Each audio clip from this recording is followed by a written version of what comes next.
नरसिंह मेहता को राग भी दिया और वह राग सिखाया भी ठाकुर जी ने। यह भी समझने वाली बात। नरसिंह मेहता छोटे से, उनको कहां संगीत आता है? राग दिया भी ठाकुर जी ने, तो फिर नरसिंह मेहता बोले नाथ ये गाना कैसे है? तो फिर ठाकुर जी ने गा के सिखाया भी, ऐसे गाना है। और अब नरसिंह मेहता लिए करताल, हाथों में करताल है, पैरों में प्रिया जी ने नूपुर पहना दिए हैं, श्री किशोरी जी ने नूपुर पहना दिए हैं। और अब नरसिंह मेहता बस वही करताल बजाते हैं, नूपुर बजाते हुए पुनः जूनागढ़ चले गए। ठाकुर जी ने आज्ञा करके भेजा है कि तुमको अभी भक्ति का प्रचार करना है, इसलिए तुम अभी यहां नुकुंज में नहीं रुको, जाओ वापस। और नरसिंह मेहता वापस जूनागढ़ आ गए। ठाकुर जी का दर्शन हुआ, लौट करके आए नरसिंह मेहता। अब तो जित देखूं उतित श्याममयी, जहां देखते हैं वहीं ठाकुर जी दिखाई देते हैं उनको। कहां जाएं? तो घर गए अपने बड़े भैया के पास, भाभी के पास। जैसे ही पहुंचे नरसिंह मेहता के वैसे ही चिड़े हुए थे भैया भाभी दोनों। और अब ये पैरों में नूपुर देख करके, हाथ में करताल देख करके, और इनकी वेशभूषा जो भक्तों की सी बनी हुई थी उसको देख करके तो भाभी और भैया दोनों और गुस्सा हो गए। अरे हमने तो सोचा था कि तू मर गया होगा, तो लौट के आ गया फिर से। और ये क्या पहन के, ये घुंघरू पहन करके कहां घूम रहा है, और ये क्या हाथ में ले रखा है? नरसिंह मेहता ने दंडवत प्रणाम किया दोनों भैया भाभी को। ये ठाकुर जी को पुकारवे को यंत्र है, ये करताल है और ये नूपुर है। जब करताल बजाते बजाते, कीर्तन करते करते नृत्य करते हैं, तब नूपुर की ध्वनि बजती है। इससे प्रिया प्रियतम प्रसन्न होते हैं, इसलिए मैं इनको पहन के आया हूं। भैया जोर से उपहास करने लगे, अरे राम राम राम, ये क्या कर रहा है? चल चल, तुझे राजा के पास ले चलता हूं, राजा से कहूंगा वो तुझे थोड़ी नौकरी दे देंगे, 2-4-5 रुपया महीना कमा लेगा, तेरा भी जीवन कट जाएगा। ये सब उतार दे, क्या पहन के घूमता है? नरसिंह मेहता बोले भैया ये तो नहीं उतारूंगा मैं, क्योंकि जिन्होंने पहनाया है वो बहुत विशेष है। कौन माने नरसिंह मेहता की बात?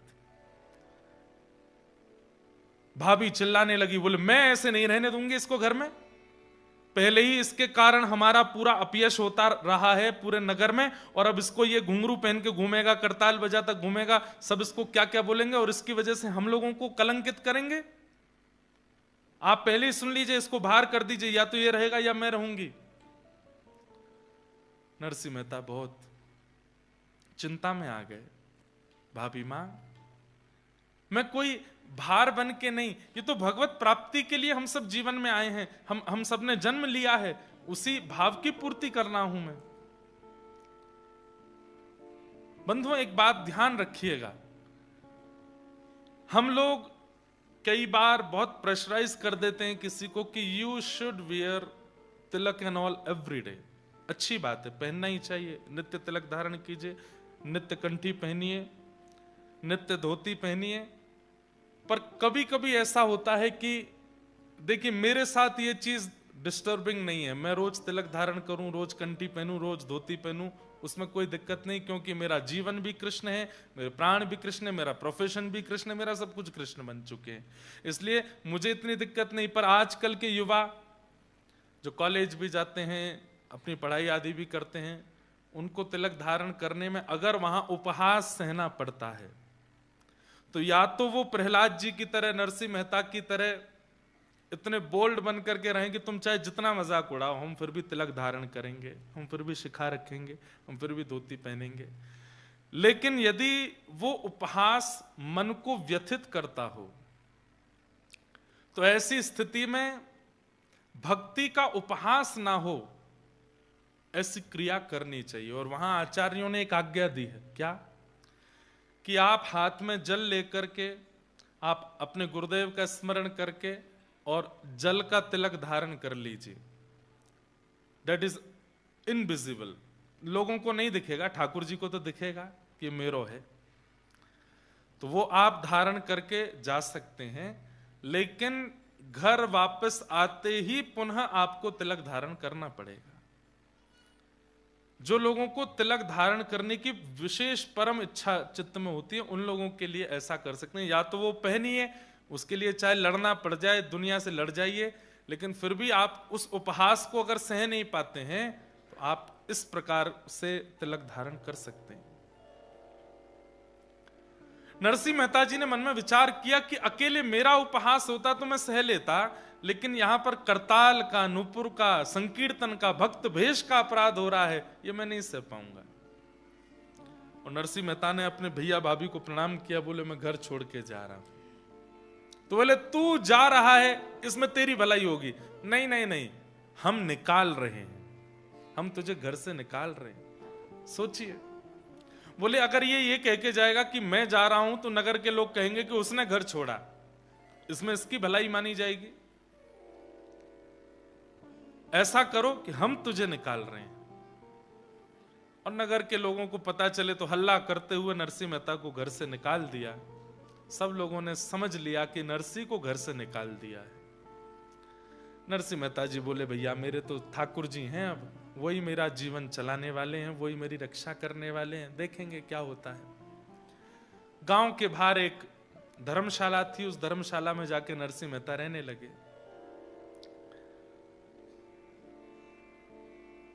वहीं बैठ करके अपना भजन करते थे। तभी पास के एक गांव में एक ब्राह्मण रहते थे, उनकी बेटी का नाम था मणिक गौरी। तो मणिक गौरी ने अपने पिता से कहा था कि मैं ऐसे वैसे किसी से ब्याह नहीं करूंगी, मैं ऐसे से ब्याह करूंगी जिससे ब्याह करके मेरे भजन में वृद्धि हो, मुझे भगवत मिलन में और सहायता हो। मुझे धनवान नहीं चाहिए, मुझे रूपवान नहीं चाहिए, मुझे साधक भक्त व्यक्ति चाहिए जिससे मैं ब्याह करूं। पिताजी बोले ऐसा लड़का कहां मिलेगा, जगह जगह ढूंढते रहे, कहीं नहीं मिला। तो उन पिता ने ठाकुर जी की आराधना की, ध्यान से सुनिएगा, खूब आराधना की और कहा कि मेरी पुत्री जैसा वर चाहती है वैसा वर इस संसार में मिलेगा। एक दिन ठाकुर जी पहुंच गए स्वप्न में और उनसे जाकर के बोले पास का एक स्थान है जूनागढ़। बोले हाँ, वहां धर्मशाला में एक रहता है, नागर वंशीय ब्राह्मण है, उसका नाम है नरसिंह मेहता, तुम्हारी बेटी का उससे ब्याह कर दो। सोचिए, everything is designed and scripted by Thakur ji of Narsinh Mehta. हम लोग अपने जीवन का निर्माण स्वयं करते हैं, इसलिए जीवन में आने वाली विपत्ति भी हमको ही सहनी पड़ती है। लेकिन नरसिंह मेहता ने ऐसा समर्पण किया है ठाकुर जी को कि सब कुछ ठाकुर जी डिजाइन कर रहे हैं। क्या खाना है, क्या पहनना है, कहां जाना है, किससे मिलना है, कब बैठना है, ये सब कुछ ठाकुर जी डिसाइड कर रहे हैं। यही असली भक्त का स्वरूप होता है।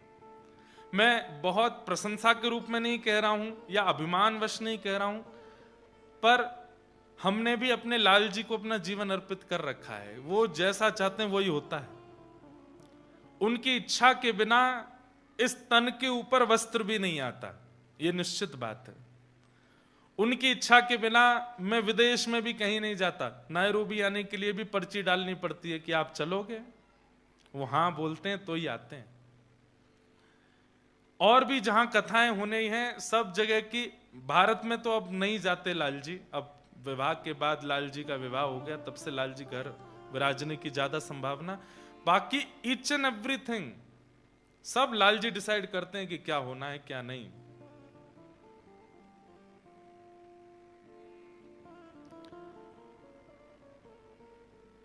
ईच एंड एवरीथिंग मतलब ईच एंड एवरीथिंग। हमारी गृहिणी भी उन्हीं की आज्ञा से आई है, ये भी उन्हीं की आज्ञा है।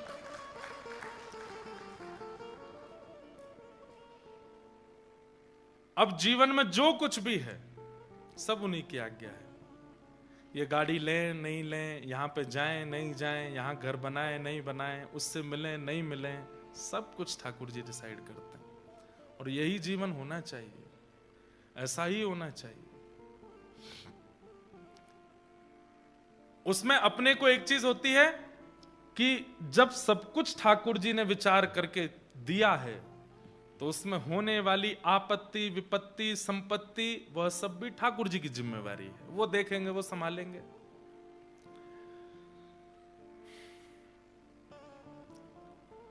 ठाकुर जी ने आज्ञा करके ब्राह्मण देवता को कहा कि अपनी बेटी का विवाह तुम वहां कर दो नरसिंह मेहता से, जाओ। यहां पर उन ब्राह्मण देवता ने अपनी बेटी मणिक गौरी का ब्याह नरसिंह मेहता से किया। नरसिंह मेहता जी ने भी ब्याह कर लिया, गृहस्थाश्रम में प्रवेश किया। आपकी पहली बेटी हुई जिसका नाम था कुमरी बाई। क्या नाम था? कुमरी बाई। ब्याह के 2 साल बाद प्रथम पुत्री हुई कुमरी बाई, जिसको आप नन्ही नन्ही कह के बुलाते थे। क्या बोलते थे? नन्ही। जैसे बालक, पिता अपने बालक को प्यार से बुलाता, तो ऐसे ही नन्ही नन्ही बोलते थे। उसी से उनका फिर कालांतर में नाम नानी हो गया और सब उनको नानी बाई बोलने लगे। और वही कथा फिर कल आएगी, नानी बायनो मायरो, जिनका भात भरने के लिए स्वयं ठाकुर जी गए थे। ये वही नन्ही नन्ही बाई, इनका नाम क्या था? कुमरी बाई, असली नाम कुमरी बाई। नरसिंह मेहता जी के फिर दूसरे एक पुत्र हुए, उनका नाम था श्यामल दास। इनकी बारात में भी ठाकुर जी गए थे। कितना सुंदर प्रसंग है, अभी सोच के ही मुझे गूज़बम्स हो रहे हैं। इनकी बारात भी ठाकुर जी लेके गए थे। सब कुछ नरसिंह मेहता के जीवन में अपना कुछ है ही नहीं, सब ठाकुर जी कर रहे हैं। और तीसरी इनकी एक पुत्री हुई, उनका नाम था रत्नाबाई। ये 3 संतान हुई नरसिंह मेहता की। धर्मशाला में रहते थे छोटे छोटे बच्चे। तो एक दिन पत्नी ने कहा, हम भक्ति करते हैं, भजन करते हैं, ठाकुर जी की सेवा करते हैं, आप प्रवचन करते हो। अपनी पत्नी बच्चों को प्रवचन सुनाते थे नरसिंह मेहता, और फिर कीर्तन करते थे। बोले सब अच्छा है, पर ये धर्मशाला में बच्चे रहते हैं, मैं रहती हूं, कोई भी आ जाता है, कोई भी, तो इससे थोड़ा मुझे लगता है कि कैसे करें, कहीं हम घर नहीं बना सकते। नरसिंह मेहता बोले, देखो देवी, हम अपने लिए घर बनाएं ये हमारा स्वभाव नहीं, ठाकुर जी के लिए घर बनेगा, और ठाकुर जी कृपा करेंगे तो ठाकुर जी के लिए घर बनेगा। अब जब तक ठाकुर जी को धर्मशाला में बढ़िया लग रहा है तब तक रहेंगे, जब ठाकुर जी की इच्छा होगी तो घर में भी जाएंगे। मतलब इतनी सी भी अपनी इच्छा नहीं है, ठाकुर जी की इच्छा। तभी एक सेठ उस धर्मशाला में आए, नरसिंह मेहता जी से मिले, उनका प्रवचन सुना। प्रवचन सुन के बड़े प्रसन्न हुए, दक्षिणा प्रदान की। नरसिंह मेहता जी की पत्नी ने भोजन बना करके उनको पवाया। वो सेठ जी बोले, मैं बहुत प्रसन्न हूं नरसिंह जी, आप यदि आज्ञा करें तो मैं आपको जूनागढ़ में जगह खरीद के घर बनवा के दे दूं। पत्नी की तो आंख खुल गई, बोले कि बोल दो, ठाकुर जी ने भेजा है। नरसिंह मेहता बोले, देखो हमको तो घर नहीं चाहिए, हमको तो कहीं नहीं रहना है, पर ठाकुर जी चाहेंगे तो। बोले नहीं नहीं, ठाकुर जी ही चाह रहे हैं, इसीलिए हम आपसे कह रहे हैं। खूब कहा। नरसिंह मेहता बोले, मैं कैसे मान लूं कि ठाकुर जी चाह रहे हैं। बहुत देर तक तो वो सेठ जी बताते रहे कई बात, लेकिन नरसिंह मेहता नहीं माने। अंत में आकर के उन्होंने अपना असली रूप दिखाया। वो कोई और नहीं, श्री अक्रूर जी महाराज थे, जो भगवान को वृंदावन से मथुरा लेकर के गए थे, ठाकुर जी के काका जी। अक्रूर जी जब प्रकट हुए देव रूप, जब नरसिंह मेहता ने देखा, बोले आप कौन है? बोले मैं अक्रूर हूं, ठाकुर जी को मथुरा से, वृंदावन से मथुरा में ही लाया था, वहां से फिर यहाँ द्वारिका में भी मैं हूं, मैं काका हूं ठाकुर जी का। ठाकुर जी ने ही मुझे भेजा है कि नरसिंह के लिए एक भवन निर्माण करो, आपकी कुछ रिक्वायरमेंट बता दो। नरसिंह मेहता बोले, हमारी तो एक ही रिक्वायरमेंट है कि हमारे घर में कोई भी आवे तो उसको ये ना लगे कि ये घर है, उसको ये लगे ये तो कोई मंदिर है, उसको ये लगे ये तो कोई साधना का स्थान है, उसको ये लगे यहां संत कभी भी रह सकते हैं, संत निवास होना चाहिए, ठाकुर जी के कीर्तन का स्थान होना चाहिए, यज्ञ मंडप होना चाहिए, भोजनशाला होनी चाहिए, सेवा के लिए कोई भी राहगीर, क्योंकि जूनागढ़ बीच में है, एक तरफ सोमनाथ, दूसरी तरफ द्वारिका, तो दर्शनार्थी आते जाते रहते हैं। दर्शनार्थियों की रहने की उत्तम व्यवस्था, उनकी सेवा की, मतलब अपने लिए कुछ नहीं चाहिए, ऐसा भवन बनाओ। अक्रूर जी महाराज द्वारिका के एक प्रकार से छोटे सेनापति हैं, वो ऐसा भवन निर्माण कराया उन्होंने कि जूनागढ़ के लोगों की आंखें खुली रह गईं। अद्भुत भवन। लेकिन नरसिंह मेहता वहां जैसे ही पहुंचे, जाकर के प्रणाम किया, ठाकुर जी को विराजमान किया, पत्नी बच्चों के साथ प्रवेश किए, रात भर सोए नहीं। पत्नी बोली, क्या हुआ? मन नहीं लग रहा है। क्यों? अरे इस घर में हम रह रहे हैं तो ऐसा लग रहा है हम स्वामी हैं इस घर के, कोई होना चाहिए साथ में, कोई साधु, कोई महात्मा, कोई साधक, कोई भक्त, वो रहे हमारे साथ।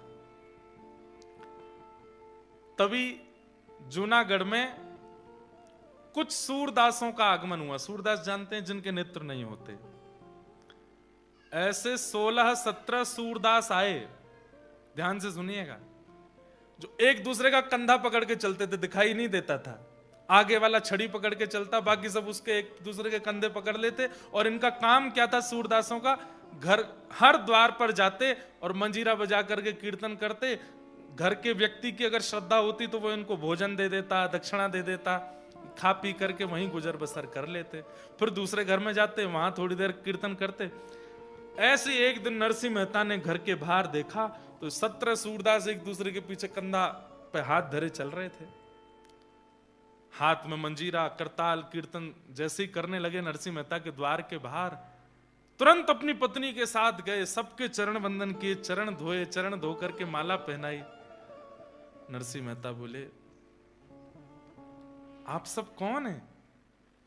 बोले, हम सब सूरदास हैं, ठाकुर जी का कीर्तन करते हैं, घर घर के बाहर जाकर के कीर्तन करते हैं, फिर जो मिल जाता है उससे पाते हैं। बोले, आप ठाकुर जी की प्राप्ति के लिए भजन करते हो कि भोजन के लिए भजन करते हो? तो उन्होंने कहा, अभी तो भोजन के लिए कर रहे हैं, पर भोजन सहज ही मिल जाएगा तो ठाकुर जी के लिए करने लगेंगे। नरसिंह मेहता बोले, तो आप सही जगह आए हो, आज से ये भवन आपका है और आप यहीं रहेंगे हमारे साथ है। सबकी उम्र पूछी, सुनिएगा ध्यान से। क्यों उम्र पूछी? बोले, नरसिंह मेहता से जो छोटे हैं वो सब छोटे भाई, और जो बड़े हैं वो सब बड़े भाई, और तो परिवार है नहीं, यही मेरा परिवार। पत्नी से कहा, ये जेठ हैं, ये 3-4 जो हैं, और ये बाकी के जो हैं तुम्हारे देवर हैं, इनसे घूंघट करके रहना, इनको रोज प्रणाम करना। और पत्नी भी उसी भावना से उन सबको प्रणाम करती। गली मोहल्ले के लोग पूछते, अरे नरसिंह ये कौन है? बोले, रिश्तेदार हैं हमारे। अच्छा, दूर के होंगे? बोले, दूर के नहीं है, सबसे करीब के हैं, सबसे करीब के हैं। बोले, अच्छा, किनके बालक हैं? बोले, ठाकुर जी के बालक हैं, ठाकुर जी हमारे प्राण हैं और उनके ये सब बालक हैं, इसलिए हमारे सबसे करीबी हैं। अंतिम दिन तक, नरसिंह मेहता जी के अंतिम दिन तक ये सारे सूरदास उनके साथ ही रहे। एक दिन भी सूरदासों को दूर नहीं किया नरसिंह मेहता जी ने। नरसिंह मेहता कभी कभी उन सूरदासों के सामने बैठ करके कहते, आप कितने भाग्यशाली हो। बोले, क्यों? ठाकुर जी ने आपको नेत्र नहीं दिए। बोले, ये इसमें भाग्य क्या है हमारा? तब नरसिंह मेहता कहते, हरि में नैनहीन तुम नैना, हरि में नैनहीन तुम नैना। मैं नैनहीन हूं, इसका मतलब क्या है? मेरे नेत्र ठाकुर जी आप ही हो। थाम उंगरिया जौन डगरिया, थाम उंगरिया जौन डगरिया, थाम उंगरिया जौन डगरिया, थाम उंगरिया जौन डगरिया। ले चालो तुम जानो, ले चालो तुम जानो, हरि में नैनहीन तुम नैना, हरि में नैनहीन तुम नैना। मैं नैनहीन हूं पर मेरे नेत्र आप हो। और नेत्रों का काम है वो अच्छे स्थान को देख के हमको वहां ले चलते हैं। मेरे नेत्र ही जब ठाकुर जी आप बन जाओगे तो थाम उंगरिया जोन डगरिया ले चालो तुम जानो, हरि में नैनहीन तुम नैना। आप लोग प्रेम से मेरे घर पर निवास कीजिए, आपका ही स्थान है। और नरसिंह मेहता उनके साथ में भाव से रहने लगे। भाई ने घर से तो निकाल दिया था नरसिंह मेहता जी को, लेकिन साल में एक बार नरसिंह मेहता जी के पिताजी का श्राद्ध होता था। उस श्राद्ध में बड़े भैया इनको कहते थे कि उसमें तुम आ सकते हो, बाकी तुम साल भर मत आना, पर पिताजी का माताजी का श्राद्ध होता है, उसमें आ सकते हो। तो नरसिंह मेहता हर साल अपने बड़े भैया के घर केवल श्राद्ध में जाते थे, पिताजी का श्राद्ध करने के लिए। अब की बार जब बड़े भैया आए निमंत्रण देने, तो नरसिंह मेहता भाभी और उनकी पत्नी दोनों ने प्रणाम किया, घर में बिठाया। बोले अच्छा, किसी बड़े यजमान के द्वारा घर बनवा लिया आप तुमने, बहुत बड़ा घर बनवाया है। भैया सब आपकी पिताजी की कृपा है, ठाकुर जी की कृपा है। अच्छा, कल पिताजी का श्राद्ध है, आ जाना। जी भैया मैं आ तो जाऊंगा, लेकिन एक थोड़ी सी बात है। बोले क्या? हमारे परिवार में अब 3 बालक, मैं, मेरी पत्नी, हम ही नहीं हैं, हमारे साथ में 16 सूरदास भी हैं, वो भी आएंगे, वो हमारे ही परिवार के हैं, वो भी आएंगे, तो आप थोड़ी सी व्यवस्था ज्यादा रखना। और भैया एक बात और। बोले क्या? अब मेरे नियम बहुत हो गए, मैं सुबह से सेवा करता हूं ठाकुर जी की, तो मैं जल्दी नहीं आ पाऊंगा, मैं सेवा पूरी करके ही आ पाऊंगा। अब ये बातें कहीं तो बड़ी सहजता से थी नरसिंह मेहता ने, लेकिन उनके भैया को बहुत चुभ गई। अच्छा, ये बाहर के व्यक्ति हमारे नाम के नहीं, गोत्र के नहीं, कुल के नहीं, खानदान के नहीं, इनको लेके आएगा तू श्राद्ध में? सुन, हम तो तुझ पर कृपा करे बैठे थे कि 365 दिन में एक दिन तुझे अपने घर आने देते थे, अब वो भी बंद। आज से तेरा मेरा रिश्ता सब खत्म, बिल्कुल आने की जरूरत नहीं है। इन लोगों को लेकर के आएगा तो बिल्कुल आने की आवश्यकता नहीं है। नरसिंह मेहता जी के जब भैया चले गए संबंध तोड़ के, तो सब लोगों ने कहा अब नरसिंह, पिताजी का श्राद्ध तो श्राद्ध है, बड़े भैया ने तो घर से निकाल दिया, अब तुमको अलग से करना पड़ेगा।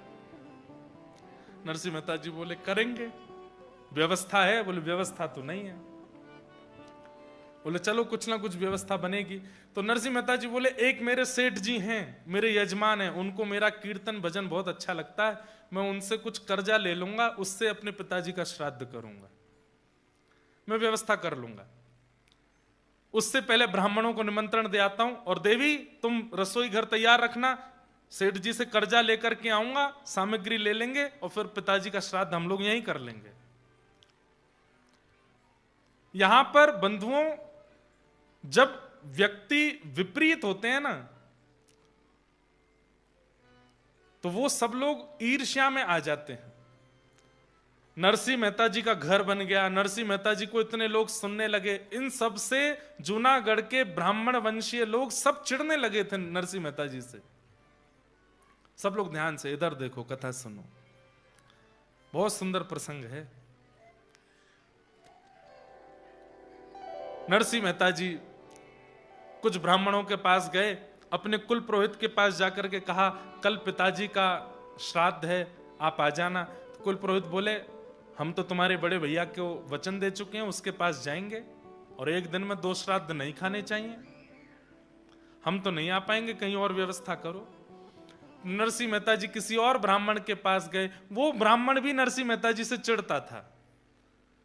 तो उसने कहा नरसिंह जी दाम वाम है कि नहीं है, करवा पाओगे श्राद्ध? बोले कि करेंगे सब, आप बस आ जाइएगा। बोले ब्राह्मण भोजन के लिए कुछ व्यवस्था? बोले कि हाँ, 4-5 ब्राह्मणों को तो भोजन पवा देंगे, आप आज्ञा कर दीजिए किनको निमंत्रण देना। बोले तुम क्या जाओगे निमंत्रण, मैं ही बुला लाऊंगा अपने साथ, तुम जाके बस व्यवस्था करो। नरसिंह जी बोले बड़ी कृपा, आप 5 ब्राह्मणों को लेके आ जाइएगा कल। ठीक है। नरसिंह जी जैसी गए, उस व्यक्ति ने सोचा 5 ब्राह्मण, पूरे जूनागढ़ को निमंत्रण दूंगा कल मैं, कल तेरे यहां भीड़ होगी, तमाशा होगा और हम देखेंगे, इतने ब्राह्मण आ जाएंगे, और जब नहीं पवा पाएगा नरसिंह मेहता तो फिर गालियां पड़ेंगी, तब आएगा आनंद। उस ब्राह्मण ने पूरे जूनागढ़ के ब्राह्मणों को निमंत्रण दे दिया। अरे नरसिंह मेहता ने बुलाया है, अरे हाँ हाँ बड़ा घर बन गया अब तो भैया, अब तो जरूर वो भोजन बढ़िया ही पवाएगा कुछ, कल चलते हैं उसके यहां प्रसाद पाने के लिए। यहां नरसिंह मेहता जी ने पत्नी से कहा देवी अब तुम तैयारी रखना, मैं ब्राह्मण देवता को बोला 5 ब्राह्मण कल आएंगे, एक पुरोहित जी आएंगे, और मैं सेठ जी के पास जा रहा हूं, उनसे थोड़ी व्यवस्था उधार ले आता हूं। 17 सूरदासों से भी कह गए आप भी ध्यान रखिएगा अपना। बोले हाँ ठीक है। नरसिंह मेहता जी उस सेठ जी के पास गए, सेठ जी से कहा ऐसे ऐसे पिताजी का श्राद्ध है, कुछ दे दीजिए आप। मैं आपको चुका दूंगा। सेठ जी बोले अगर मैं कोई दूसरा ऑफर दूं तो? क्या ऑफर? बोले आपको चुकाना नहीं पड़ेगा, जितना चाहोगे मैं दे दूंगा, पर आपको चुकाना नहीं है, कुछ और करना पड़ेगा। नरसिंह मेहता बोले क्या करना है? बोले मुझे कीर्तन सुना दीजिए, बैठ करके थोड़ा कीर्तन सुना दीजिए, और मैं जितने चाहूं उतने कीर्तन मुझे सुना दीजिए, मैं आपको जितना कहोगे उतना कर्जा दे दूंगा, उधार दे दूंगा आपको। नरसिंह मेहता बोले मैं कीर्तन तो सुना दूंगा, लेकिन समय का आप ध्यान रखना, क्योंकि मैं तो डूब जाता हूं कीर्तन में, और मैं कहीं कीर्तन में डूब गया और वहां ब्राह्मण आ गए और मैं नहीं पहुंचा, सामग्री नहीं बनी, तो फिर लेने के देने पड़ जाएंगे। सेठ जी बोले आप चिंता नहीं करो, आप आंख बंद करके कीर्तन करो, मैं आंख खोल के सुनूंगा। नरसिंह मेहता जी ने अपना करताल लिया हाथ में, बोले सेठ जी ध्यान रखिएगा, मैं डूब जाऊंगा, मुझे उठा दीजिएगा। बोले आप तो बस सुनाना प्रारंभ करो, और गाने लगे नरसिंह मेहता। ऐसा कीर्तन किया नरसिंह मेहता ने, 18 घंटे निकल गए कीर्तन करते करते।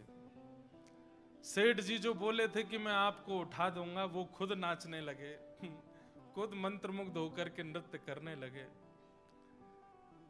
लेकिन जैसे ही नरसिंह का कीर्तन ठाकुर जी के कान में पड़ा, द्वारिका में बैठे ठाकुर जी छटपटाने लगे। रुक्मणी जी बोली क्या हुआ? बोले अरे वहां पर पूरा जूनागढ़ नरसिंह के घर आज प्रसाद पाने के लिए आ रहा है।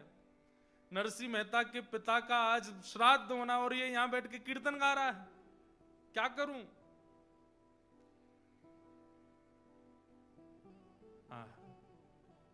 अपने जन के कारण ठाकुर जी रूप बदलते हैं। कभी ठाकुर जी कोई बन के आते हैं, कभी कोई बन के आते हैं, कभी कोई बन के आते हैं, पर इस कलिकाल में एकमात्र ऐसे नरसिंह मेहता हैं या फिर श्री जयदेव महाप्रभु हैं, जिन दो लोगों का रूप ठाकुर जी ने धारण किया, और आज नरसिंह मेहता बनकर के स्वयं ठाकुर जी उनके घर पहुंच गए। नरसिंह मेहता बनकर के ठाकुर जी आ गए, वहां नरसिंह जी कीर्तन कर रहे हैं, दोनों भुजा उठा करके। नरसिंह मेहता जैसे ही आए तो ठाकुर जी आए हैं, नरसिंह मेहता नहीं है। पत्नी ने कहा इतना विलंब कर दिया। अरे देवी अब क्या बताऊं मैं, सेठ जी तो बड़े कंजूस हैं, दे ही नहीं रहे थे, बड़ी मुश्किल से दिया है। अच्छा व्यवस्था हो गई? बोला हाँ सब व्यवस्था है, तुम तो बनाओ। उन 17 सूरदासों को भी ठाकुर जी ने जाकर के एक एक काम दे दिया, तुम धनिया काटो, तुम मिर्च काटो, तुम ये काटो। बोले कि हमारे आंख तो है नहीं। ठाकुर जी ने ऐसी मोहिनी घुमाई, बोले और कुछ नहीं दिखेगा, सब्जी जरूर दिखेगी, काटो बनाओ।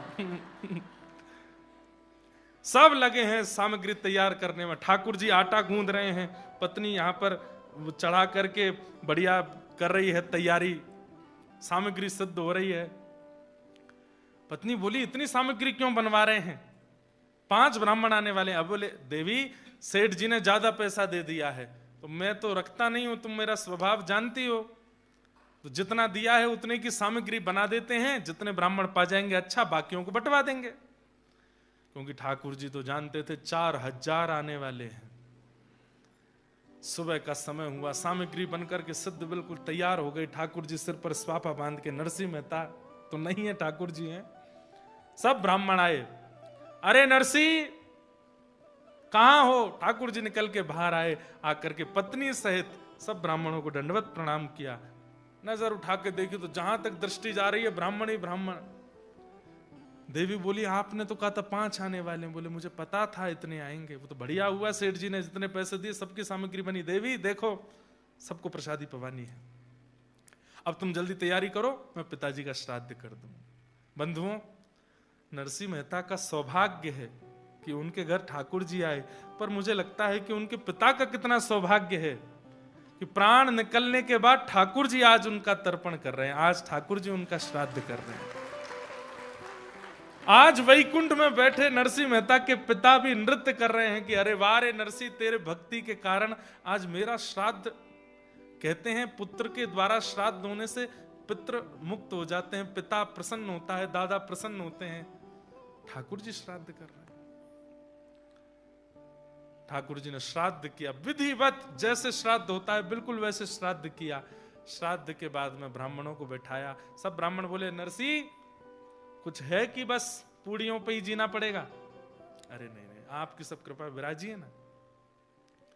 सबके लिए पाटे बिछाए गए, सबके आगे पत्तल लगाई।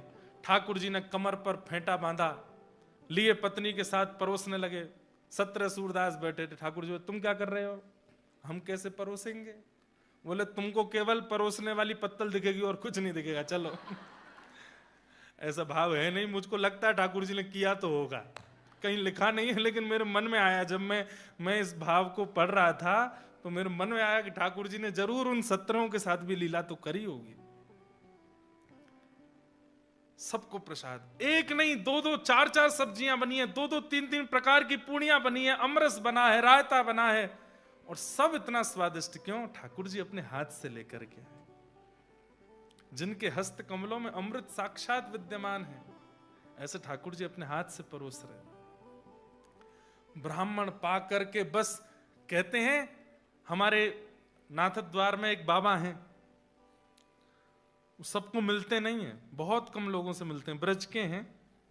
मैं उनके पास गया तो मेरे से बोले, लाला हाथ आगे कर, और बड़े आनंद में रहते हैं। वो खूब डांट फटकार भी देते हैं, मुझे भी खूब डांट देते हैं जब मैं जाता हूं, तो हर कोई उनको सह भी नहीं पाएगा। तो मैं गया, पहले तो 3 घंटा मेरी परीक्षा ली, भागवत जी के श्लोक पढ़ो, सुबोधनी जी पढ़ो। 3 घंटा बाद मुझसे बोले, चलो हाथ आगे करो। हाथ आगे किया तो कुछ प्रसादी दी, पा के बताओ ठाकुर जी ने अरोगा कि नहीं। पूछने का तरीका देखिए, हम लोग सामग्री बना के पूछते हैं कि बताओ अच्छी बनी कि नहीं, वो क्या पूछ रहे हैं? बताओ ठाकुर जी ने पाया कि नहीं, पा के बताओ। मतलब इसके स्वाद से ये बताओ कि ठाकुर जी ने भोग लगाया कि नहीं। तो मैंने पाया, मैंने कहा हाँ बाबा अच्छा है, ठाकुर जी ने पायो है। तो बोले झूठ बोल लो है, नहीं पायो ठाकुर जी। दूसरी सामग्री दी, मैंने पाई, मैंने कहा ये तो ठाकुर जी ने भोग लगाई। बोले ना, ये भी भोग नहीं लगाई। तीसरी सामग्री जो उन्होंने दी, पता नहीं क्या थी, मुझे याद नहीं, पर वो पाते ही मेरे नेत्र बंद हो गए और मैं पाने में व्यस्त हो गया। तो फिर बोले ये ठाकुर जी ने पायो है, ये ठाकुर जी ने अरोगो है।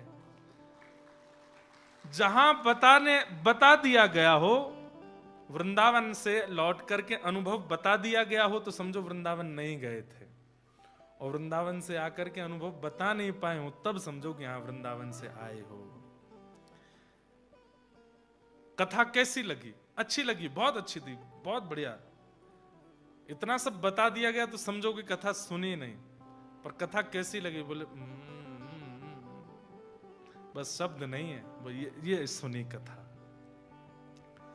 आज ऐसा प्रसाद बना है कि सब ब्राह्मण सिर हिला रहे हैं, वारे नरसी वारे नरसी। जो सब चिढ़ के मारे आए थे, सब प्रसाद पाकर के मुरीद हो गए नरसिंह मेहता जी के।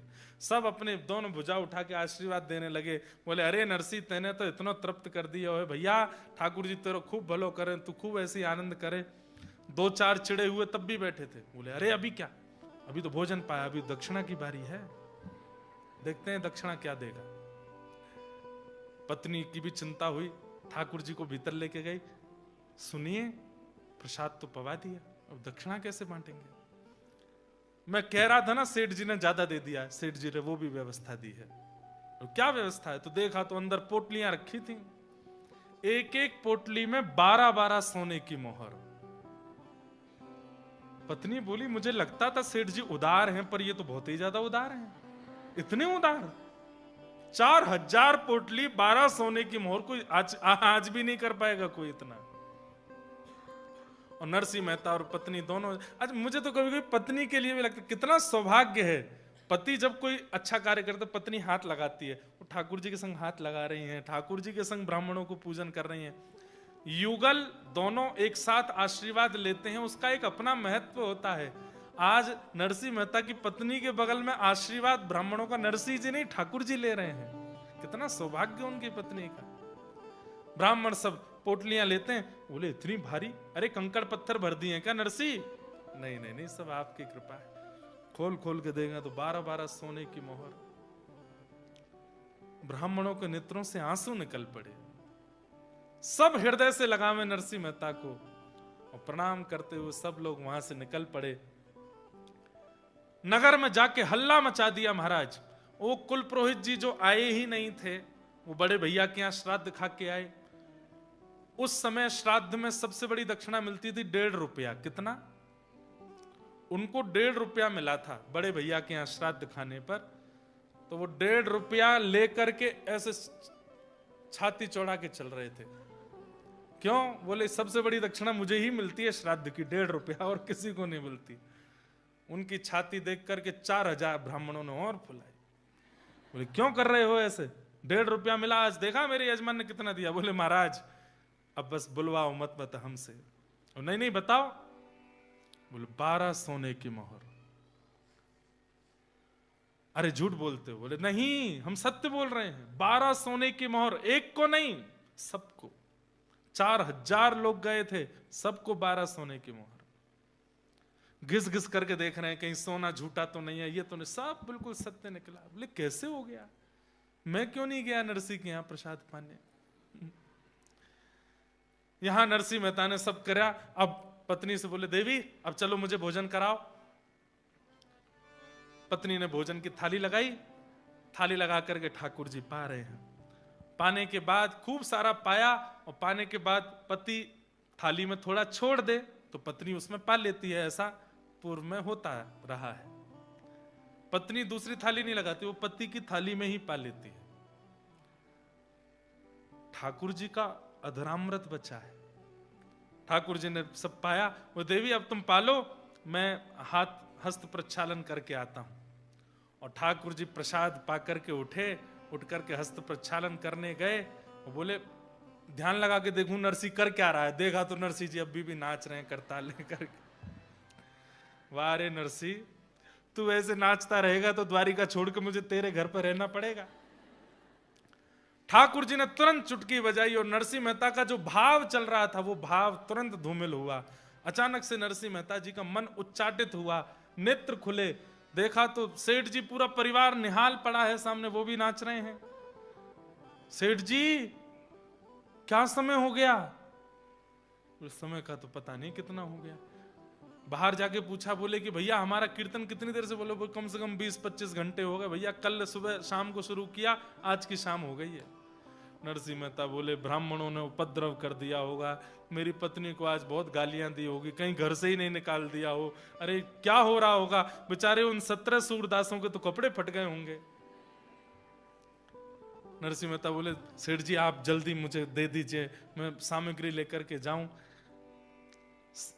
धन लेकर के सामग्री लेने के लिए जाना चाहते थे, लेकिन बोले एक बार घर की स्थिति तो देख चलूं, कहीं आग वाग तो नहीं लगा दी घर में।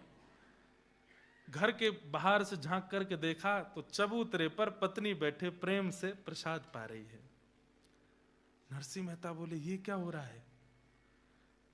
हो सकता है पीछे से कोई व्यवस्था हो गई हो, ये प्रसाद कैसे पा रही है? और ये प्रसन्न भी लग रही है दूर से देखने में। नरसिंह मेहता तुरंत गए और जाकर के बोले देवी। हाँ जी आ गए, हाथ धो के आओ बैठो। नहीं देवी मुझे पता है तुम क्रोध में बोल रही हो, मुझे 24 घंटा हो गया, मेरे से गलती हो गई। ब्राह्मणों ने ज्यादा कुछ तो नहीं कहा ना? घर में वो 17 सूरदास भी ठीक है ना? घर की स्थिति तो कोई क्या बोल रहे हो आप? ये सब क्या कह रहे हो?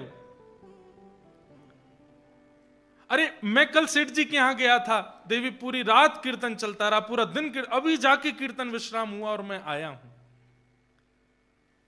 पत्नी ने जैसी ये बात सुनी बोले आप क्या बोल रहे हैं?